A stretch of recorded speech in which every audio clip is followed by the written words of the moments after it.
ప్రస్తుతం బంగారం కొనుగోలు చేయాలంటే భయపడే పరిస్థితి వచ్చింది. తులం బంగారం ఏకంగా 80,000కు చేరింది. డాలర్ విలువ బలపడడంతో కాస్త తగ్గినట్లే తగ్గి మళ్ళీ దూసుకుపోతుంది. అయితే బంగారం కొనుగోలు చేయలేని వారు వెండి కొనుగోలు చేస్తే బెటర్ అని నిపుణులు చెబుతున్నారు.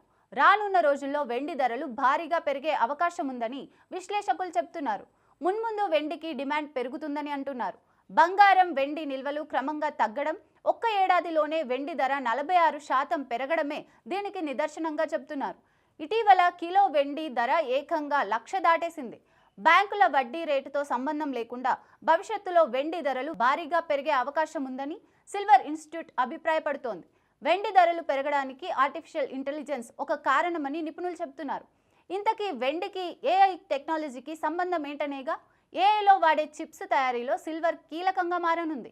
దీంతో రానున్న రోజుల్లో ఏఐ మరింత విస్తరించనుంది. దీంతో వెండికి భారీగా డిమాండ్ ఏర్పడనుందని అభిప్రాయపడుతున్నారు. అంతేకాకుండా సౌర విద్యుత్తుతో కూడా సిల్వర్ను ఉపయోగిస్తున్నారు. సోలార్ సెల్స్ నుంచి విద్యుత్ ప్రవహించేందుకు వెండి వాహకంగా ఉంటుంది. ప్రస్తుతం దేశంలో సౌర విద్యుత్ పరిశ్రమ వృద్ధి చెందుతున్న తరుణంలో వెండికి డిమాండ్ భారీగా పెరగడం ఖాయమనే వార్తలు వస్తున్నాయి. ఇలా చెప్పుకుంటూ పోతే వెండి పెరగడానికి ఎన్నో కారణాలున్నాయి.